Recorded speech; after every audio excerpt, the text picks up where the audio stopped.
چھوڑ کر ان کا حسن سلوک کر کے. اور یہ جو لونڈیاں بھی ہوتی تھی نا جن کے ساتھ انسان ہم بستری کر سکتا تھا، یہ وہ ہوتی تھی جو کمپلیٹلی اسے آدمی کی ملکیت میں ہوتی، ملکیت کے غلام. پارٹنرشپ میں بھی غلام لیے جاتے تھے کہ بھائی اچھا تگڑا نوجوان ہے، دونوں مل کے رہتے چلو اپنے کام کے لیے. یہ پارٹنرشپ ہے، اس کو انسان دونوں مل کے. لیکن ایسی لونڈی جو ملکیت کی اس کی خود کی ہو، اس سے وہ جو ہے ہم بستری کر سکتا. لیکن بہت سخت رولز ہے، یاد رکھیے. کیا رولز ہے، کیا حکمت ہے اس کے پیچھے بھی، آئیے سناتا ہوں. اگر غلام ایک معاشرے میں لائے جائے، غلام عورتوں کو لایا جائے، ان کی جنسی تسکین پوری نہ ہو تو مجھے بتائیے وہ اور اس معاشرے میں برائیاں پھیلیں گی نہیں پھیلیں گی؟ ایک معاشرے میں 100 غلام عورتیں ہیں، اب ان کی خواہشات کون پوری کریں گا بتائیے؟ برائی پھیلیں گی نہیں پھیلیں گی؟ اسلام نے کہا اس مالک کو اجازت ہے اس کرنے کی. لیکن ایسے رولز باندھے سبحان اللہ کہ اگر ایک انسان اپنی لونڈی سے جو اس کی ملکیت کی ہم بستری کر لیتا ہے، سمجھ رہے آپ، تو اب اس کو بیچ نہیں سکتا ہو، شادی نہیں ہوں گی اس سے، آپ بیچ نہیں سکتا اس کو. اور اس کے بچوں کو پورا حق ہے، وہ آپ کے بچے مانے جائیں گے، غلام کے بچے نہیں رہیں گے. گویا اس لونڈی سے ہم بستری کیا، غلامی ختم، وہ آزاد ہو جاتی. چونکہ اب اس کی دوسری کسی سے شادی نہیں ہوگی، اب اس کے بچے آپ کے بچے ہو گئے، گویا غلامی ختم ہو گئی. ختم ہوگی نا غلامی، اب کہاں غلام بچی ہو. ٹھیک ہے اس سے نکاح نہیں ہوا، لیکن اب رولز تو کتنے اسٹرکٹ ہیں، اب وہ بیچی نہیں جائیں گی، اس کو زنا نہیں کروا جائیں کسی اور سے. اس کے بچے پورے ایسے نہیں کہ میں غلام ہے تو آدھا اس کو نہیں، اس کے بچے پورے آپ کی وراثت میں مالک ہے، جیسے آپ کے بچے مطلب اپنے بیویوں سے جو بچے ہوتے ہیں. کتنی حکمت کے ساتھ اسلام نے غلامی کو ختم ابالش کیا. اسلام ایک پریکٹیکل ریلیجن ہے، بیوقوفانہ فلسفہ والا مذہب نہیں کہ کچھ تو چلو ایسا تو ایسا نہیں. وہ جانتا ہے کہ فطری طور سے چیزیں اگر آتی ہیں برائیاں فطری طور سے نہیں، تو غلامی کو ختم کر دیا اسلام نے اس کے ذریعے. تو بہت سال لونڈیاں کیا کتنی گندی بات ہے اسلام نے، میرے کو تو عجیب لگتا سن کے. عجیب نہیں ہے، یہ بہت پریکٹیکل سولوشن ہے. اس سماج میں جہاں عورتیں ہیں لونڈیوں کی طرح استعمال ہوتی ہے، اگر ان کو ان کی خواہشات پوری نہ کی جائے تو یہ راستہ نکالیں گی ضرور. سمجھ رہے آپ، راستہ نکلتا ہی ہے. تو کہا پریکٹیکل یہ ہے، انہیں جو مالک ہے استعمال کرے، ان سے ہونے والے بچے پھر اس کے بچے ہو جائیں گے وراثت کے حصے دار. خود بخود وہ عورت آزاد ہو گئی، غلامی ختم ہوئی، ایک خاندان غلام کا ختم ہو گیا اور وہ آزاد ہو گئے. سمجھ رہے آپ. تو کہا سوا اپنے بیویوں کے اور لونڈیوں کے اس معاملے میں ان پہ کوئی ملامت آگے نکاح کے اندر جائز ہے، آپ کر سکتے ہیں، وہ باتیں رکھتا ہوں، پھر وہ باتیں رکھ کے بات ختم کروں گا جو حرام ہے جو ناجائز ہے. ٹھیک، نکاح کے اندر جو جائز چیز ہے وہ یہ ہے کہ اب آپ صلی اللہ علیہ وسلم کو مرتبہ پوچھا گیا کہ لڑکی کی رضامندی کیا ہوں گی، جو کماری ہے اور جو شادی مطلب مطلقہ ہے، بیوہ ہے، دونوں کی رضامندی کیا ہوں گی؟ تو آپ نے فرمایا کماری لڑکی کی رضامندی اس کی خاموشی ہے. اگر باپ پوچھے جا کہ بیٹا وہ لڑکا پسند ہے، لڑکی خاموش ہے، مطلب ہاں اس کا معنی. اور کہا جو مطلقہ ہے یا بیوہ ہے اس کی رضامندی اس کا کہنا پڑے گا اس کو، ہاں تبھی لی جائیں گی. اور جو کماری ہوتی ہے اس کی خاموشی ہاں ہے. تو میں اس لیے لڑکیوں کو بھی کہتا ہوں اگر آپ کو کوئی چیز پسند نہیں ہے تو نہ کہیے، اس لیے کہ آپ کی خاموشی کماری لڑکیوں کی وہ ہاں مانی جاتی ہے شریعت میں. اور شادی شدہ یا مطلقہ عورتیں ہیں جن جو نکاح ایک بار ہو چکا ہے، شوہر انتقال کر گیا ہو، طلاق ہو، خلا لیا ہو، تو ایسی عورتوں کے لیے یاد رکھیے ان کا ہاں بولنا منہ سے ضروری ہے، اور جو کماری عورتیں ان کی خاموشی ہاں ہوتی ہے. اگر پسند نہیں ہے تو آپ بالکل کہیے نہ، آپ خاموش رہیں گے تو اس کا مطلب شریعت میں ہی ہوتا ہے ہاں. اس لیے کہ آپ صلی اللہ علیہ وسلم نے فرمایا کماری لڑکیاں شرمیلی ہوتی ہیں، لہٰذا وہ ہاں نہیں کہیں گی، ان کی خاموشی ہی ہاں ہے. ٹھیک ہے، تو ایجاب و قبول میں خاموش اگر آپ رہتے ہیں تو اس کا معنی ہوتا ہے ہاں. اسی طرح بڑی عمر کا آدمی چھوٹی عمر کی لڑکی سے نکاح کر سکتا ہے، یہ جائز ہے. اور چھوٹی عمر کا آدمی بڑی اور عمر کی عورت سے بھی نکاح کر سکتا ہے، یہ جائز ہے. ہمارے پاس یہ معاملہ بھی ختم ہو گیا کہ اگر کوئی خاتون ہے مثال کے طور پر عمر سے بڑی تو چھوڑیے، اس کے عمر کے برابر بھی ہے تو بولتے اس سے نکاح نہیں ہو سکتا، وہ عمر کے برابر ہے. نبی اکرم صلی اللہ علیہ وسلم جو انسانیت کی نمونہ اور رول ماڈل ہے، آپ نے عین جوانی کی حالت میں 25 سال کی عمر میں ایک ڈھلتی عمر کی بیوہ سے جو 2 بار بیوہ یا مطلقہ تھی اس سے نکاح کیا تھا جس کی عمر 40 سال تھی.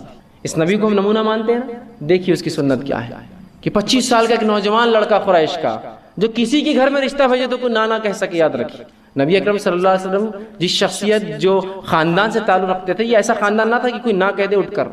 وہ نوجوان لڑکا جو ولی عہد ہے وہ رشتہ بھیجتا ہے خاندان ایک ایسی عورت کو جو ڈھلتی عمر تھی، 40 سال ڈھلتی عمر ہوتی ہے، اور 2 بار مطلقہ تھی، 2 طلاقیں ہو چکی تھی اس عورت کی. اس عورت سے آپ نے نکاح کیا اس لیے کہ وہ پاک دامن عورت تھی، نیک عورت تھی، اور آپ ان کی تجارتی قافلے لے جانے کی وجہ سے جانتے تھے ان کی کیا اچھی خوبیاں اور خصوصیتیں تھیں، جس کی بنیاد پر آپ نے اس عورت سے نکاح پسند کیا بنسبت کسی کنواری سے نکاح کرنے کے، اور نوجوان سے نکاح کرنے کے، اور جو ہے اپنے سے کم عمر سے نکاح کرنے سے۔ تو یہ کیا رول ماڈل نہیں نبی ہمارے لیے کہ آپ نے اتنی بڑی عمر، اپنے سے 15 سال عمر بڑی عورت سے نکاح کیا؟ تو یہ دونوں جائز ہے، یاد رکھیے۔ بہت سی مرتبہ لوگ اس لیے نکاح نہیں کرتے لڑکی عمر میں زیادہ ہے، زیادہ آگے تو کیا ہو گیا، یہ بھی تو نبی کی سنت ہے نا، کر سکتے ہیں بالکل، یہ بالکل جائز ہے، نہ اس پہ کوئی برا کہے، نہ تم کو تو کوئی کچھ بھی بولیں گے بیٹے۔ اور یہ بھی ہو سکتا ہے کوئی لڑکی خد میں زیادہ ہو، لڑکا خد میں کم ہو، یہ بھی کوئی عیب نہیں۔ لڑکی بہت موٹی ہو، لڑکا بہت دبلا ہو، یہ بھی کوئی عیب نہیں۔ لڑکی بہت کالی ہو، لڑکا بہت گورا ہو، یہ بھی کوئی عیب نہیں، سب چلتا ہے۔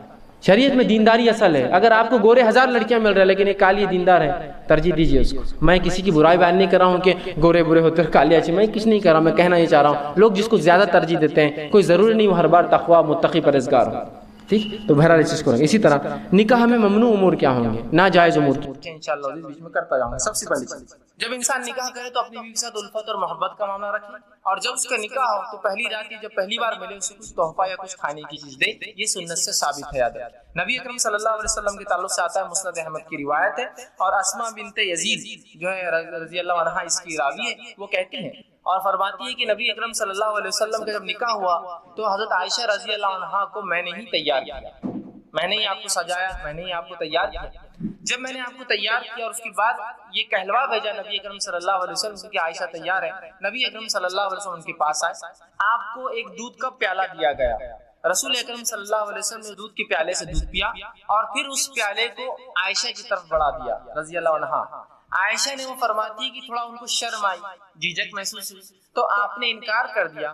اسما کہتی ہے کہ میں نے غصہ کیا اور انہیں ڈانٹا اور کہا رسول اللہ دے رہے ہیں نا، تم کیوں نہیں لے رہی؟ تو انہوں نے اس کو لیا اور تھوڑا سا پی۔ اس کے بعد رسول اکرم صلی اللہ علیہ وسلم فرمایا تم لوگ بھی پیو، اور بھی عورتیں بیٹھی تھی چونکہ عائشہ رضی اللہ عورتوں میں تھی اور ظاہر سی بات ہے وہ عورتیں پردے میں تھی، تو کہا تم عورتیں بھی پیو، ٹھیک ہے؟ تو انہوں نے کہا اللہ کے رسول صلی اللہ علیہ وسلم آپ پہلے پی لیں زیادہ بہتر ہوگا۔ پھر رسول اللہ نے دوسری بار پھر اس کو پی کر جو آپ نے پھر عورت جو اسماء رضی اللہ عنہا کو دیا، وہ کہتی ہے کہ میں نے وہ گلاس لیا اور اس کو میں پلٹانے لگی، گھمانے لگی، تاکہ میں بھی وہیں ہونٹ لگاؤں جہاں رسول اکرم صلی اللہ علیہ وسلم نے ہونٹ لگایا تھا۔ اسے پتا چلا کہ صحابہ کے ساتھ ساتھ صحابیات بھی کتنا محبت رسول اکرم صلی اللہ علیہ وسلم کی محبت کا تقاضا ہے، جس سے آپ محبت کرتے ہیں اس کی ہر چیز کو آپ پسند کریں، جہاں سے آپ نے پیا وہاں سے پینا پڑتا۔ تو وہ کہتی ہے میں خاموشی سے لوگ نہ دیکھے گھما رہی تھی تاکہ وہاں سے جہاں سے رسول اکرم صلی اللہ علیہ وسلم پیا۔ اس کے بعد جب میں پی چکی تو رسول اللہ نے دوسری عورتوں سے کہا تم بھی پی لو، عورتوں نے شرما کر کہا کہ اللہ کے رسول نہیں تو آپ نے کہا کہ دیکھو دو چیزیں ایک ساتھ نہیں ہو سکتی، بھوک اور جھوٹ، تو پی لو، مطلب کیوں شرما رہی ہو، پی لو، تم کو بھوک ہے میں جانتا ہوں لیکن تم جھوٹ بول رہی ہو تکلف میں کہ نہیں ہم نے پی لیا، کہا پی لو، اور پھر عورتوں نے بھی، سمجھ رہے ہیں؟ تو یہاں رسول اکرم صلی اللہ علیہ وسلم پہلی بار اپنی بیوی سے ملے عائشہ رضی اللہ عنہا، تو آپ نے کچھ دیا، مطلب کھانے پینے کی چیز، اور یہ بھی رحمت کا ایک حصہ کہ انسان کچھ کھلا پلا۔ بہت سے لوگ کنجوس ہوتے ہیں، کچھ کھلاتے پلاتے نہیں کسی کو، نہ اپنی بیوی کو، نہ بچوں کو، نہ کسی کو۔ تو بہرحال بیوی سے جب پہلی بار ملے تو کچھ کھانے پینے کا دے، کچھ بھی ہو سکتا ہے، آج کے دور کے اندر آپ مٹھائی لے جا سکتے ہیں، اینی تھنگ، مطلب کچھ بھی ہو سکتا ہے جو محبت اور الفت بڑھانے کے لیے۔ اور کھانا پینا ایک ایسی چیز ہوتی ہے جس کے کرنے سے لوگوں میں آپ کی طرف محبت مائل ہوتی ہے۔ آپ دیکھیے کسی کو آپ بلانا چاہتے ہیں، کسی سے کچھ کام کروانا چاہتے ہیں تو کیا کرتے ہیں؟ چلو دعوے پر، چلو کھانے پر، سر گھر پہ کما رہے ہیں آپ کھانے پہ، پروموشن چاہیے آپ، ٹھیک؟ تو بہرحال کھانا ایک وہ ہے۔ تو یہاں شریعت نے کہا بیوی سے الفت محبت کرو، تو پہلی بار جب آپ بیوی سے ملے تو چونکہ ہم بستری شروع ہوتی ہے اسی عمل کے بعد، اس لیے میں اس کو بھی رکھ رہا ہوں، تو کھلائے پلائے کچھ دے، اور یہ کچھ بھی ہو سکتا ہے آپ کے علاقے سماج ماحول کے اعتبار سے چیزیں ایکس وائی زیڈ بدل سکتی، ٹھیک ہے؟ بہرحال تو کچھ نہ کچھ کرے۔ دوسری چیز، جب بیوی سے پہلی بار خلوت مطلب علیحدگی میں جہاں کوئی آپ کو نہ دیکھ رہا ہو، جب خلوت میں ملاقات ہو تو آپ صلی اللہ علیہ وسلم نے فرمایا کہ جب خلوت میں بیوی سے پہلی بار ملے، اور یہ عمل ایک بار کے لیے جو اب میں عمل بیان کر رہا ہوں، تو آپ نے فرمایا کہ جب ملے تو بسم اللہ کہے، اللہ کا نام لے، اور بیوی کا جو سر کا سامنے کا حصہ ہوتا ہے بالوں کا، اس کو اپنے سیدھے ہاتھ سے پکڑے، سیدھے ہاتھ سے پکڑے، سامنے کا سر کا جو بالوں کا حصہ ہوتا ہے ان بالوں کو سیدھے ہاتھ سے پکڑے، ٹھیک ہے؟ لیکن تکلیف دینی مطلب پکڑنا، آپ ظاہر سے اگر جمے ہیں تو ہاتھ رکھیں، کھلے ہیں تو پکڑنا اچھی بات ہے، آپ نے حدیث میں آتا ہے آپ نے پکڑا اس کو، یا آپ کھول بھی سکتے ہیں، اس میں کیا مسئلہ بہرحال۔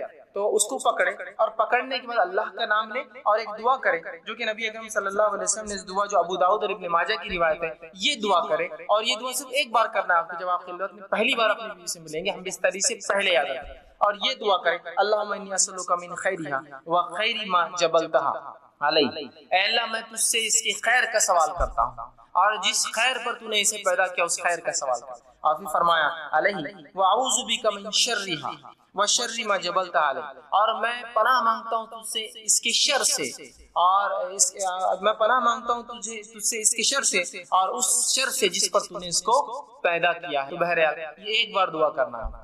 دیکھیے دعا کتنی دیکھیے اہم اور کتنی اچھی ہے کہ اللہ میں سوال کرتا ہوں تجھ سے اس کی خیر کا، اس خیر کا جس سے تو نے اسے پیدا کیا ہے، اور اس خیر کا جس سے پیدا کیا، اور تجھ سے پناہ مانگتا ہے اس کی شر سے اور جس شر پہ تو نے اس کو پیدا کیا ہے. یہ پہلی بار آپ کریں گے. اس کے بعد اب جب ہم بستری کا ارادہ کرتے ہیں تو اس سے پہلے آپ ایک اور دعا کریں گے. یہ دعا کامن ہے، ہر آدمی کو ہر بار ہم بستری سے پہلے یہ دعا کرنی چاہیے. یہ بہت اہم دعا ہے. لوگ پوچھتے نہیں کرے تو کیا ہوا، نہیں کرے تو کیا ہوا، نہیں بولے تو کیا ہوا، بہت سی چیزیں ہوتی ہیں. تو میں ہمیشہ سوال کرتا ہوں لوگوں سے، چلیے آپ گاڑی چلاتے ہیں، کار ٹو ویلر چلاتے ہیں، اور ہاں سیٹ نہیں ہوئی تو کیا ہوا، ہارن نہیں ہوا تو کیا ہوا، انڈیکیٹر نہیں چلے تو کیا ہوا، مڈ گارڈ نہیں رہا تو کیا ہوا، ساری گارڈ نہیں رہا تو کیا ہوا، بمپرس نہیں رہے تو کیا ہوا، ہے نا. تو بولتے نہیں اچھی نہیں نکلی ہے گاڑی. مطلب آپ کمپلیشن، دنیا میں ہر چیز کمپلیشن کی طرف چاہتے ہیں، مکمل کی طرف چاہتے ہیں. سنت میں کیوں نہیں چاہتے ہر چیز مکمل کی طرف جاتے؟ وہاں نہیں کرے تو مطلب ہر بار نیگیٹو کیوں، پازیٹیو کیوں نہیں کہ کر لوں تو کیا، ہر بار نہیں کرے تو نہیں کرے تو ویسا نہیں کرنا چاہیے. تو یاد رکھیے یہ دعا پڑھے اور بہت خیر ہے اس دعا کے اندر.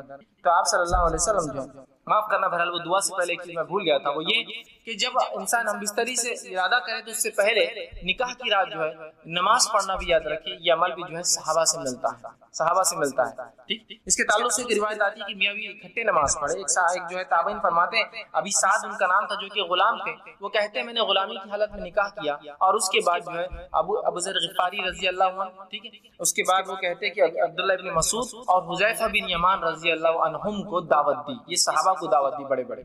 یہ میرے پاس میری دعوت ولیمہ میں جو دعوت میں نے دی نکاح کی، وہ میرے پاس آئے. جب میرے پاس آئے تو انہوں نے مجھ سے کہا کہ دیکھ جب تو اپنے بیوی سے قریب جانے کا ارادہ کر تو اللہ کا نام لے اور یہ دعا کر جو میں نے پہلے بتائی. اس کے بعد کہا تو اس کے ساتھ جو ہے 2 رکعت نماز پڑھ لے. تو آگے کھڑا ہو اور وہ پیچھے. یاد رکھ مرد اور عورت بازو کھڑے کے نماز نہیں پڑھ، چاہے میاں بھی کیوں نہ ہو. تو آگے کھڑا رہے، وہ پیچھے کھڑی رہے اور تو 2 رکعت نماز پڑھ لے. اور پھر فرمایا اس کے بعد کیا کرنا ہے، تو بہتر جانے اور بیوی بہتر جانے. ٹھیک، مطلب ان کو ایک ایجوکیٹ کیا بیٹھے بیٹھے دعوت میں کہ جو ہے تم جو ہے 2 رکعت نماز پڑھو. تو صحابہ سے یہ عمل ملتا ہے. تو کوئی شخص چاہے تو یہ عمل بالکل وہ کر سکتا ہے. ٹھیک ہے، کہ وہ جو ہے 2 رکعت نماز پڑھ سکتا ہے. جب 2 رکعت نماز پڑھ لی بہرحال تو اس کے بعد جو ہے اب ہم بستری کا وقت آیا. اگر وہ اس کا ارادہ کرتا ہے تو سب سے پہلے دعا کرے. یہ دعا بڑی مشہور اور معروف ہے، صحیح بخاری کی روایت اور بہت ساری کتب حدیث میں آتی ہے. آپ کریں بسم اللہ، اللہ کا نام سے آپ شروع کریں. اللہم جنبنا الشیطان وجنب الشیطان ما رزقتنا. یہ دعا یاد رکھیں، چھوٹی سی دعا. یہ دعا کر لے بسم اللہ، اللہ کے نام سے. اللہم جنبنا الشیطان، اے اللہ جو ہے ہمیں شیطان سے محفوظ رکھ. پھر آگے فرمایا وجنب الشیطان ما رزقتنا، اور اس چیز کو بھی شیطان سے محفوظ رکھ جو تو نے اس کے ذریعے رزق رکھا ہے، اور اس سے ہم اولاد. مطلب اے اللہ مجھے اور میری بیوی کو شیطان سے دور، اور جو ہے میری اولاد کو بھی شیطان سے دور. دیکھیے انسان جو ہے یہاں ہم بستری کر رہا ہے، یہاں اپنے بیوی کے ساتھ سونے کی بات ہو رہی ہے، یہاں سیکس کی بات ہو رہی ہے. اس کے بعد بھی یہاں تعلیم دی جا رہی ہے، ایجوکیٹ کیا جا رہا ہے اور کہا جا رہا ہے کہ ٹھیک ہے نفسانی خواہشات کو پورا کرنا ہے لیکن ہوس کے شکار مت بنو. یہاں بھی اللہ کا نام لے کے شیطان سے پناہ مانگی جائے گی. دیکھیے اس عمل میں بھی کیسا پاکیزہ اور کیسا مطہرہ یہ دین ہے. بہرحال اب یہ دعا آپ نے کی، ٹھیک، اب دعا کے بعد آپ بستری کر سکتے ہیں. لیکن یہ بات بہت ضروری ہے جو ہمیں سمجھنا ہے کہ جب شریعت نے مرد کو اجازت دی نکاح کی اور عورت کے ساتھ بستری کرنے کی، تو یہ اجازت کو حاکم اور محکوم والا رشتہ نہیں ہے، مالک اور غلام والا رشتہ نہیں ہے. سمجھ رہے ہیں بات؟ ورنہ ہوتا ہی کہ جب یہ موقع انسان کو مل جاتا مرد کو پہلی بار تو وہ ایک عورت کو اپنا شکار سمجھتا ہے. ہر آدمی ایسا نہیں ہوتا لیکن کچھ لوگ ہوتے ہیں، وہ سمجھتا ہے وہ شکار ہے اور میں آقا ہوں اور یہ غلام ہے، میں حاکم ہوں میری محکوم ہے. ٹھیک، اور لہٰذا وہ اس کو ٹوٹ پڑتا ہے جانوروں کی طرح. اندازہ لگائیے ایک عورت کے ساتھ اگر آپ یہ سلوک کریں گے جو آپ کی بیوی اور زندگی پر رہنے والی شریک حیات آیا تھا نا، شریک حیات مطلب لائف پارٹنر ہے، زندگی آپ کے ساتھ شریک. اور اگر پہلی رات آپ ساتھ یہ بدتمیزی کریں گے کہ آپ بتائیں گے کہ میں نے نکاح خالص صرف اپنے ہوس کو پورا کرنا کیا. الفت اور محبت ایک چیز، لو ایک چیز ہوتی ہے کہ لسٹ ایک چیز ہوتی ہے انگلش کے اندر. اردو میں جسے کہتے ہیں ایک محبت ہوتی ہے اور ایک ہوس ہوتی ہے.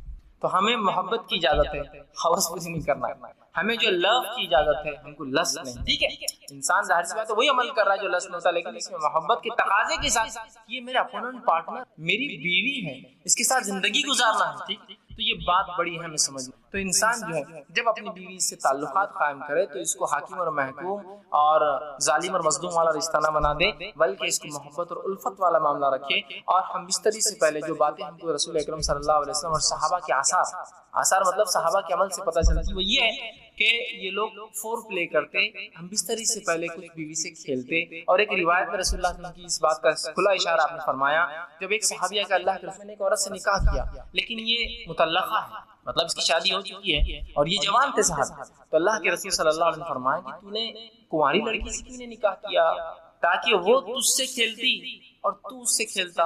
تو کہ اللہ کے رسول میری مجبوری تھی، میرے والدہ کا انتقال ہو گیا اور میری 3 چھوٹی چھوٹی بہنیں ہیں، اگر میں کوئی کنواری لڑکی لاتا تو وہ میری بہنوں کی دیکھ بھال برابر سے۔ جب میں نے ایسی عورت کو لایا نکاح میں جو مطلقہ ہے، اس کو پریویس ایکسپیرینس ہے زندگی کا، وہ زندگی سماج میں گزار چکی ہے، وہ میری بہنوں کی اچھی تربیت کر سکتی ہے۔ اس حدیث سے ایک بات اور پتہ چلی، نکاح میں بہت سارے مقاصد انسان رکھ سکتا ہے۔ ایک مقصد یہ بھی تھا ان کا کہ محبت کے ساتھ ساتھ بچیوں کے لیے، کچھ میری بہنوں کے لیے ایسی عورت آ جائے جو میری ان کی بھابھی ہو لیکن ایک ماں جیسا ہو، تو ظاہر سی بات ہے ایک کنواری لڑکی سب نہیں کر سکتی، ٹھیک ہے؟ لیکن اس حدیث میں رسول اللہ نے جو فرمایا تو اس کے ساتھ کھیل اور وہ تیرے ساتھ، تو یہ محبت جو ہے یہ ہم بستری سے پہلے انسان فور پلے کرے، کھیلے اس سے، مطلب اس کو راضی کرے اور منوائے اس عمل کے لیے، اس لیے کہ ہیومن بینگ جو انسان ہوتے ہیں وہ میکینیکل عمل نہیں کر سکتے۔ میکینیکل سمجھتے مشینیں ہوتی ہیں، مشینوں کا معاملہ ہوتا ہے کہ آپ نے جب بٹن دباؤ میکینیکلی شروع ہو جاتی ہے، لیکن انسان جو ہوتے ہیں ویسے میکینیکل نہیں، ان کو ذہنی تیار ہونا پڑتا ہے، پھر جسمانی فزیکل ریڈی ہونا پڑتا ہے، اس کے بعد انسان کچھ اعمال کر سکتا ہے۔ جیسے آپ کو کس سے ڈیل کرنا ہے انسان،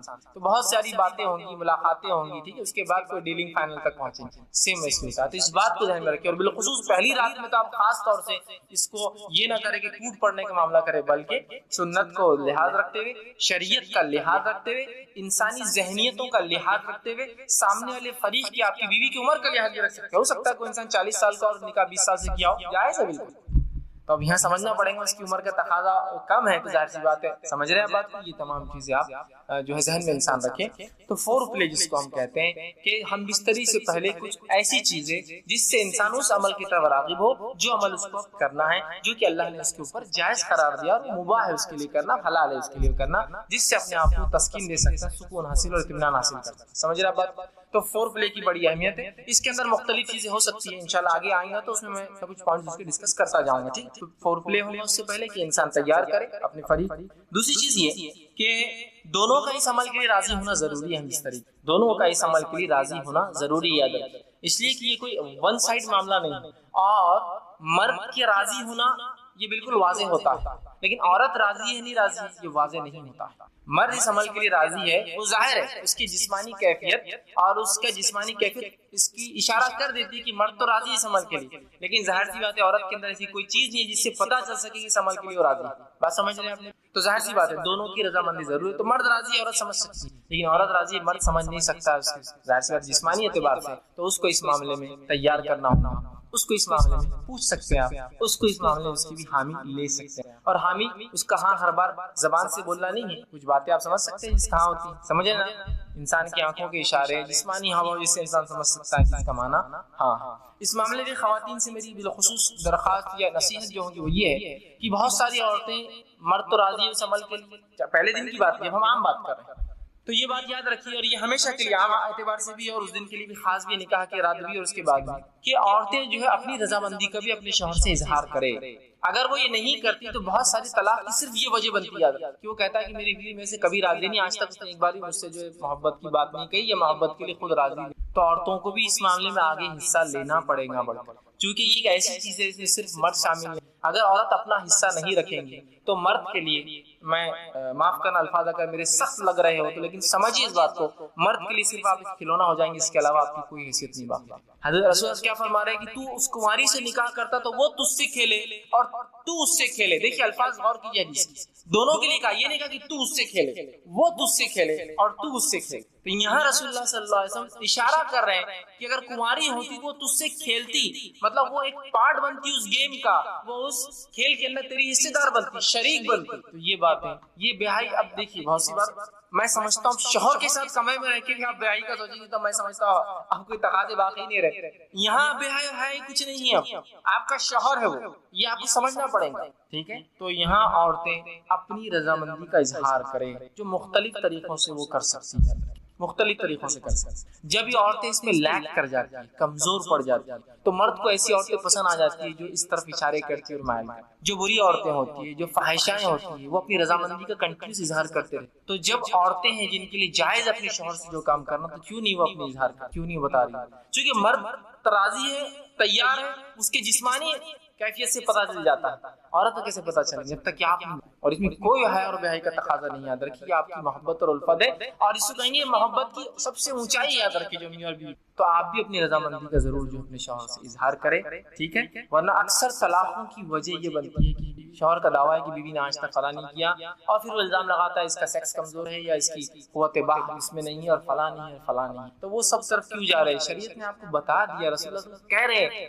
اور ظاہر سی بات ہے ہر چیز کھول کر باہر کرنا ضروری نہیں، کہ اتنا کافی نہیں تو اس سے کھیلے اور وہ تو اس سے کھیلے، اتنا کافی نہیں ہے ہمارے لیے سمجھنا. کیا اور وضاحت چاہتے ہیں آپ پوری چیز؟ کیا پورا پکچر دکھانا چاہتے ہیں؟ کیا یہ بتائے تو ہم کو سمجھ میں اشارہ کافی ہوتا ہے. اور مومن کے لیے تو اشارے بہت زیادہ کافی ہوتے ہیں. عقل مند کو اشارہ کافی ہوتا ہے. لوگ کہتے ہیں میں کہتا ہر مومن عقل مند ہوتا ہے، اور اس کو اپنے نبی اور شریعت کے ہر اشارے کافی ہو جاتے ہیں، وہ سمجھ جاتا ہے واقعی کیا ہے. تو عورتوں کو بھی اشارہ ہے اس حدیث کے اندر. بہرحال آگے بڑھیے. اب انسان جو ہے جمع کیسے کرے، یہ تو پہلے کا ہوا، اور کچھ باتیں نکاح کے لیے خاص اور کچھ عام. اب نکاح کی رات بھی ہو سکتی ہے اس میں انوالو، اور ادر زندگی کا اور حصہ جہاں میاں بیوی ہم بستری کرنا چاہتے ہیں. اب جمع کیسے کرے؟ جمع سے مراد، جب میں الفاظ کہہ رہا ہوں تو شرمگاہ کا جمع ہونا اور ملنا اس سے مراد ہے، میرا یاد ہے. ٹھیک کہ انسان سے اب جمع کیسے کرے، اس کے تعلق سے بہت ساری غلط فہمی ہوتی ہے. انشاءاللہ آج اس کے ازالے کرنے کی کوشش کروں گا.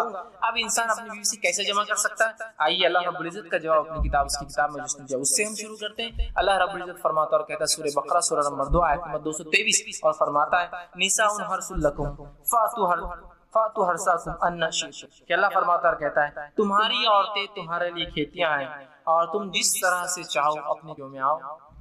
تمہاری عورتیں تمہارے لیے کھیتیاں ہیں، جیسا ایک کسان اپنے کھیت میں بیج ڈالتا ہے تاکہ اس سے فصلیں نکلے، تو تمہاری بیویاں تمہاری اولادوں کی پیدا ہونے کی وجہ ہے نا. اس کے بغیر کیسا ہو؟ تو تم جو ہے اللہ رب العزت فرما رہا ہے کہ تم پھر جہاں سے چاہو وہاں سے اپنے میں داخل. اب اس کے تعلق سے کیا واقعہ آتا ہے، اس کے شائن نزول میں رکھ دیتا ہوں. تو وہ پہلی بات بالکل انشاءاللہ جو آیت ہے واضح ہو جائیں گی، کلیئر ہو جائیں گے. آئیے جو ہے صحیح بخاری کی روایت ہے، جابر رضی اللہ عنہ فرماتے اور کہتے ہیں یہودی جو ہے یہ بات کہا کرتے تھے کہ آدمی اگر اپنے بیوی سے شرمگاہ میں اگلے حصے میں جہاں سے اولاد پیدا ہوتی ہے، ٹھیک ہے، وہاں اگر ہم بستری پیچھے سے ہو کر کرے، پیچھے ہو کر کرے بیوی کے، سمجھ رہے آپ بات کو، کہ اپنے بیوی سے صحیح جگہ مطلب شرمگاہ کا اگلا حصہ اس میں ہم بستری کرتا ہے جہاں سے اولاد پیدا ہوتی ہے، لیکن پیچھے سے کھڑے رہ کر کرتا ہے، تو اس سے اولاد بھینگی پیدا ہوتی ہے. مطلب آنکھیں اس کی اسکوئن جس کو کہتے ہیں، مطلب آنکھ ڈھلتی ہوئی یا دونوں آنکھ ڈھلتی، بھانگا جس کو عام زبان میں،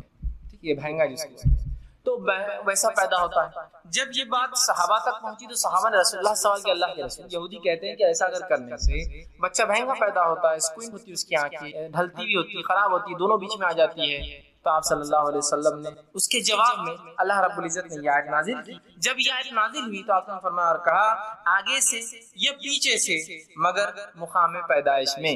آپ نے کیا کہا؟ آگے سے یا پیچھے سے لیکن مقام پیدائش میں.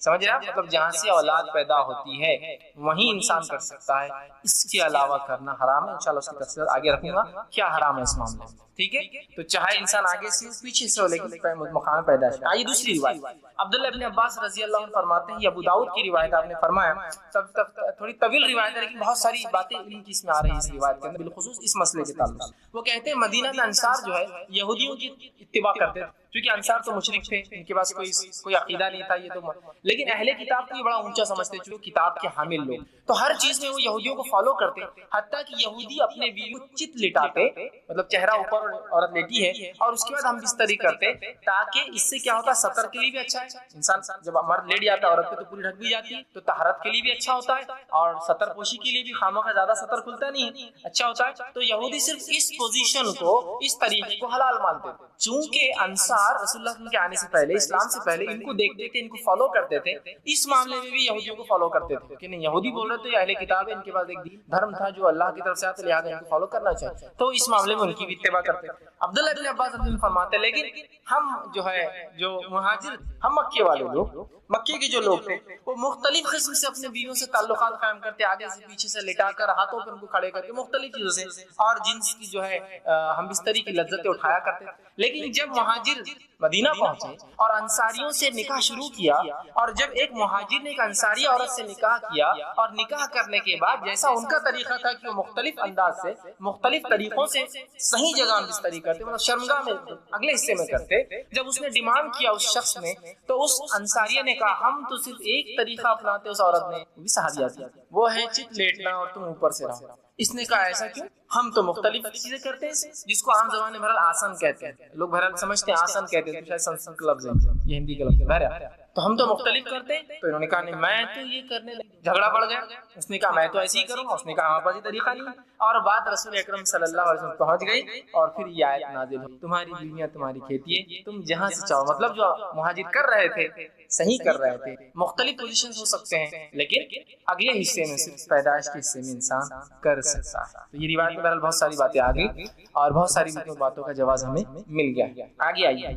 اب اس معاملے میں جو ہے انسان جمع جو کرے، ہم بستری کرے تو لیٹ کر سکتا ہے، لیٹنے میں جتنی پوزیشنز ہو سکتی ہے وہ استعمال کر سکتا ہے، شرط ایک ہی ہے وہاں انسان اپنی شرمگاہ کو داخل کرے، اور کی شرمگاہ میں جہاں سے اولاد پیدا ہوتی ہے، ٹھیک ہے وہی ایک جگہ ہے۔ دوسرا بیٹھ کر سکتا ہے، جتنی پوزیشن ہو سکتی ہے اس کے لیے شریعت نے اس سے کوئی ممانعت کا اظہار نہیں، لیکن سب سے بہترین پوزیشن اولاد کی پیدائش میں اور اس میں سازگار ہونے میں وہی ہے جو عورت کو لٹا کر ہے، اس لیے کہ اس میں سیدھا مرد کی شرمگاہ اوپر سے ہوتی ہے اور اولاد کی پیدائش کے چانسز زیادہ ہوتے ہیں۔ بہرحال اس کے بعد بیٹھ کر جتنے طریقے ہو سکتے ہیں، پوزیشن ہو سکتی ہے، جس میں جو بتا رہا ہوں بات آپ سمجھ رہے ہیں کہ شرمگاہ مرد کی عورت سے ملے اور سامنے کے حصے آپ کے لیے جائز ہے۔ اسی طرح کھڑے رہ کر جو کچھ ہو، اس میں کوئی ممانعت نہیں ہے، کراہت ہو سکتی ہے، ناپسندیدگی ہو سکتی ہے، لیکن ممانعت کسی میں بھی نہیں، حرمت کسی میں بھی نہیں، بیٹھ کر لیٹ کر کھڑے رہ کر کچھ۔ ابھی بات کا ازالہ میں کر دوں، بہت سے لوگوں نے عجیب عجیب باتیں لکھ دی، اللہ ان پر رحم کرے، جس کی وجہ سے امت کو خامخواہ ایسی مشکلات اور تکلیفوں میں ڈالا جو شریعت ہی نے دی، کہ کھڑے رہ کر کرے تو اولاد لنگڑی پیدا ہوتی ہے،